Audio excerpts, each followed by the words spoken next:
sweaty and like hot. I have red shoulders because I've been carrying, like, I've had a bag with cords on my back while I was riding my bike back from swimming in the stream, the Limmat, the stream of Zurich, which is like the most amazing thing to do, because it, like any cenote, it just grounds you and you get to flow with the stream. You get to choose to swim against the current, and when you do that, you feel how tired you get, how much strength it takes, how you know, what it does to your muscles.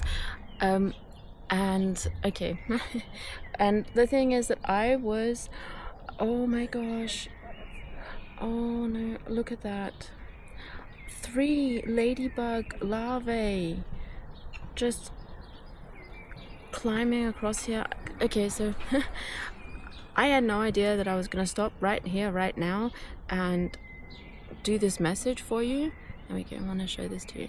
Okay, so if no one knows what a larvae looks like, how do I get it? I hope of a ladybug, that's what they look like. So if you have any lice on your plants, get some larvae of ladybugs and they'll eat it all up. And so what I do every spring is, when I find them, I go and collect them and put them on any of my plants that have lice on them, and the lice will be gone in maximum a few days. So that's like how I use the nature, and just not because, yeah, I mean the lice have a right to exist as well, but at the same time they destroy my plants, so I don't want them to be destroyed, because they have a right, my plants have a right to grow well, so that's why I go and get the larvae. Okay, so sidebar closed. Why did Source say you got to stop right here and do this message? That's an amazingly good idea, because I have no idea, and this is exactly what I am practicing, is just letting Source stream through me and create the thing that I don't know that needs to be created.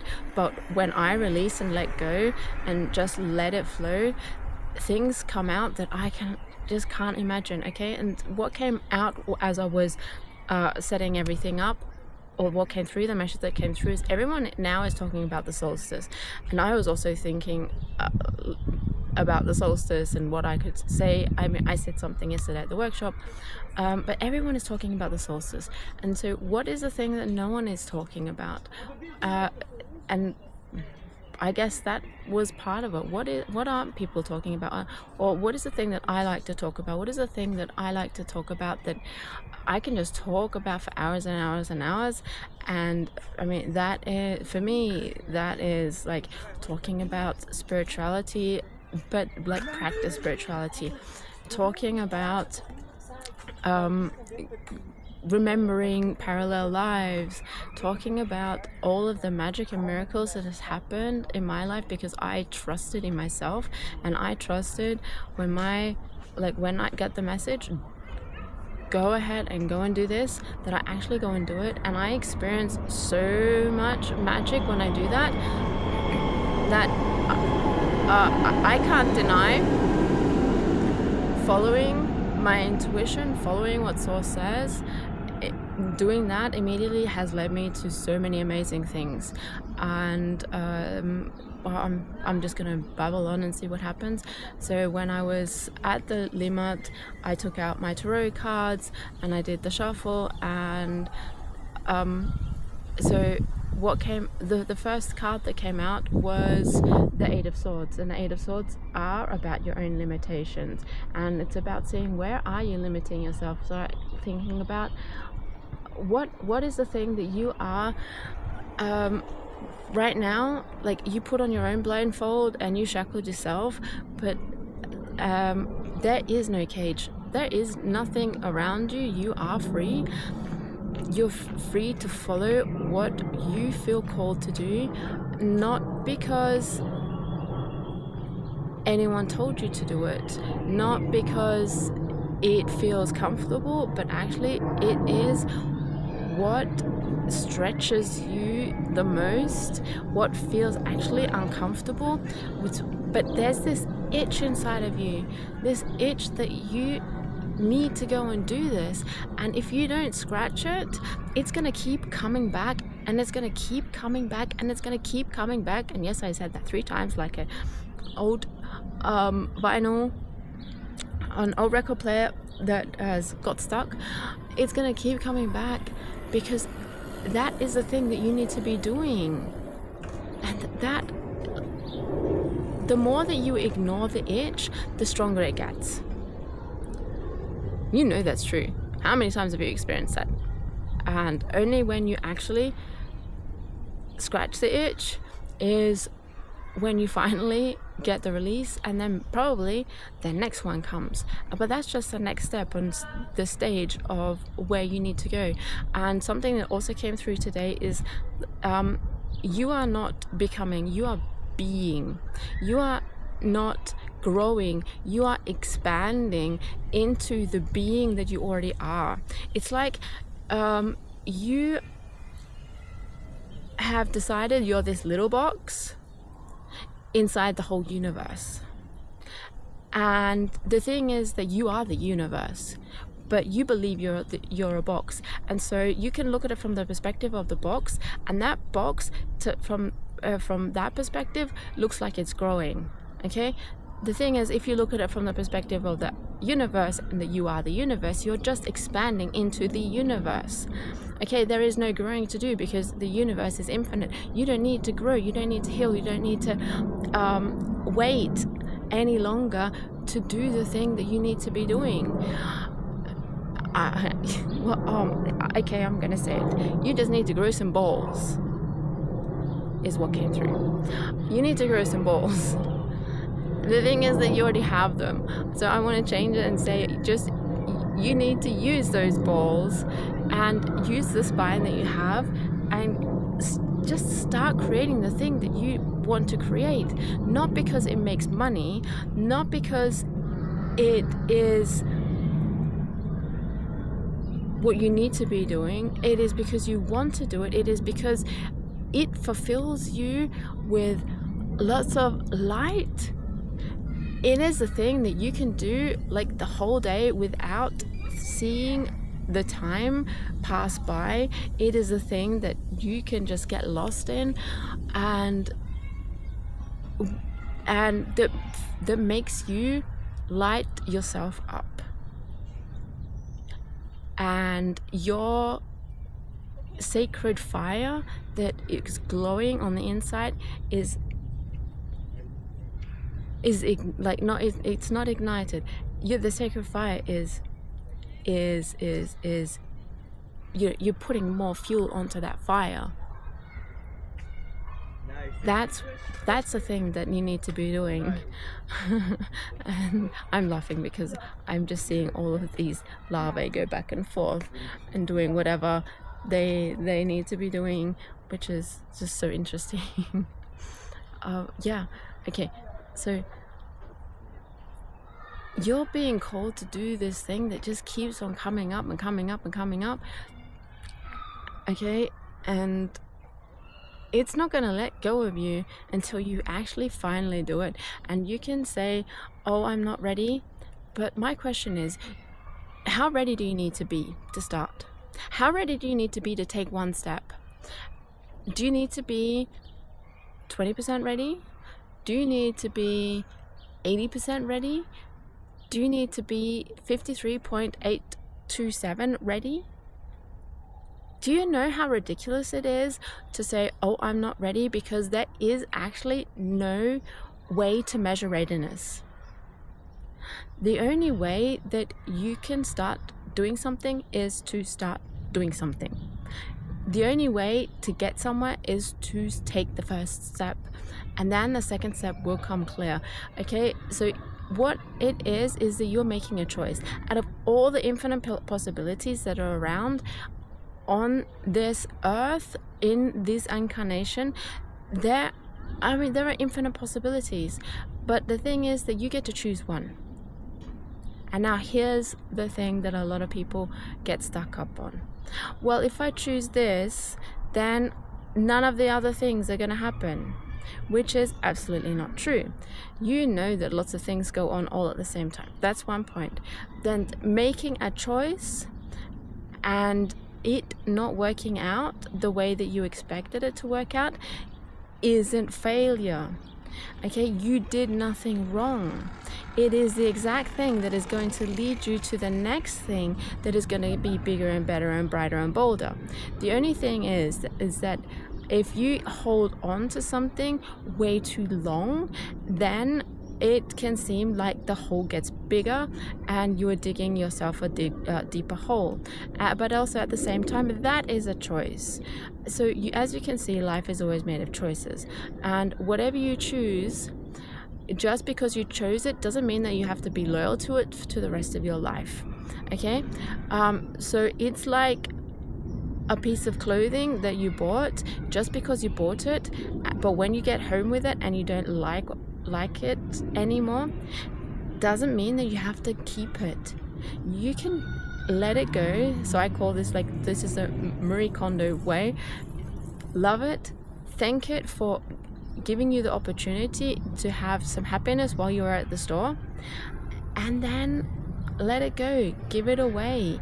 Maybe you can ask someone else if they want it, if they like it. Maybe it will suit someone else, and so that means that you just bought it and you are for a very short time the keeper of that item, and you get to give it to someone else, you get to gift it to someone else, you get to sell it to someone else, do whatever you want with it. But you don't have to be fucking loyal to that clothing piece just because you bought it in the store. Does that make sense? Do you get this? You don't have to be loyal to any of the choices that you make just because you made it. When you make a choice,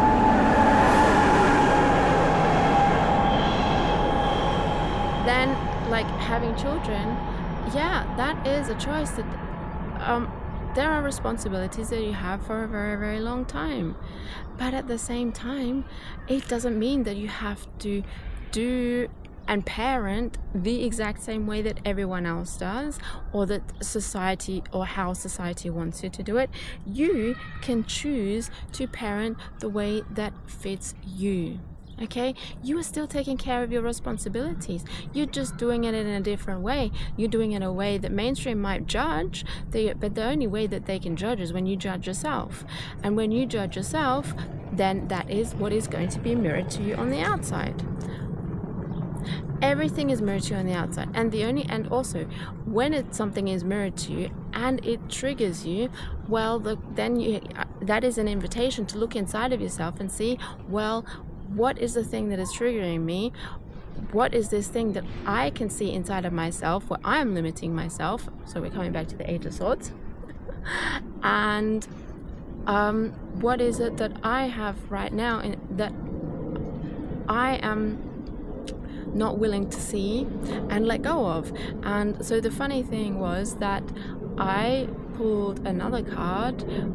I can't remember the second card that I pulled, but the third card was the reversed Four of Pentacles, which is holding on to things. And but because it was reversed, that means that like you have changed the way that you see things, and you've let go of things. You're not holding on to everything the way that you used to. And so I did want to pin this together with the solstice right now, and so this doesn't matter if you're seeing this on the day after the solstice, because that's the earliest day that this is going up, or on any other day. Okay, so the sun, it has now reached its highest point in the sky in the northern hemisphere. It is the longest day, but the thing is that the sun doesn't hold on to how long it shines on any part of the earth. It doesn't care. It just does what it does, and it will just continue with its cycle going round and around, but it's never a circle, it's always a spiral. Just if you look at it from above, it looks like a circle because you're looking at it from the 2D perspective, but as soon as you zoom out, as soon as you change your perspective, as soon as you change the lens, you can see that it's actually become a spiral. And once you've gone around once, you're actually not landing in the same place as you were before, because it's a spiral, because you are always moving forwards, like a stream is always moving forwards. The water is never in the same place. But when you are standing next to the river and you're watching the river flow by, it looks as if you are standing in, like, you are standing in the same place, but also there you're not, because when you come back and you stand in the same place, so much water has gone down the river, and so much has been replaced that the river isn't the same as it was the last time you came there. Okay, it has also changed, and what is contained in it is still water, but it's not the same water molecules that were there the last time you were there. Okay, and neither are you. All of your cells have like, your cells die and they wake and new ones are created. So that means every 7 years you are a completely new person, cell wise. So, like, when you go around, when the sun goes around, and the sun has emitted so much light, and it has transmuted and into energy, into sunlight that comes our way, that also means that the sun isn't the same the last time around last year, exactly the same time. So neither are you. And even if you think that you've taken steps backwards, because there might have been some changes where you perceive things are lost, but that is just how you're perceiving them. That is your prediction machine showing you the reality that you want to see, because that is what you are focused on. And so you are frequency. That is exactly what you are. And this is the thing that just I love to talk about, is being frequency, being who you are, and at the same time you are always moving and expanding into that new identity and that new version of you. No matter what, you can't, it's inevitable. You can't actually not do this. You can't expand into the next version of you, because your cells are creating literally new cells inside of you, and the old cells are dying off. So you can't not expand and be someone else in a year. So that's interesting, and I think I'm going to leave it at that. That was my rant for today. So the message was, the main message was, I guess you can't not expand. You expand. You don't grow, you expand. There we go. That's it. So please consider following, subscribing, liking, commenting, sharing, whatever you feel called to do, because the algorithm needs more content like this, because when we put our frequency, our high frequency, into the algorithm, when we are seen, then that creates a ripple effect outwards, and that and high frequencies pull lower frequencies up. High frequencies pull lower frequencies up, and that is just what I'm here to do anyway. And I am here to be seen as the version of me right now. So thank you so much. I'm leading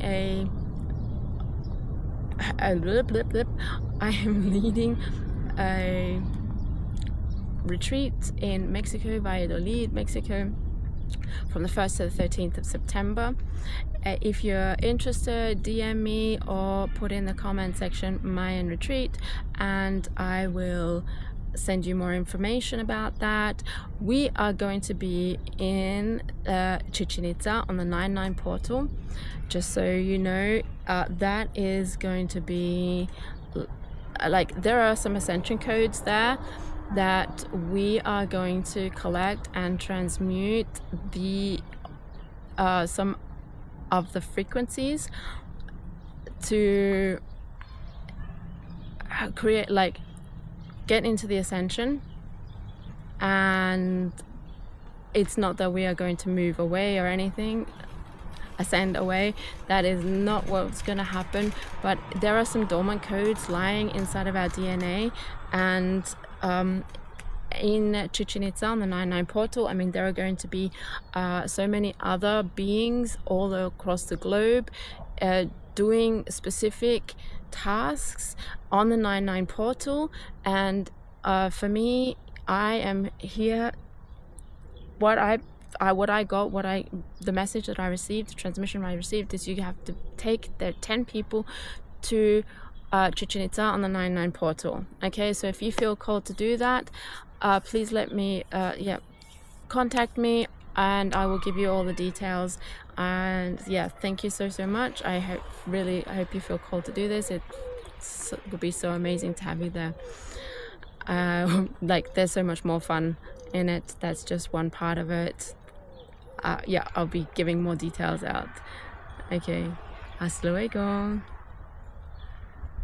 You thought you were losing your mind, but you're just remembering who you are. The signs you've been seeing aren't signs, they're coordinates written in the stars. Every crazy thing you've seen, every vision, every dream, nobody would believe me. That's your energy.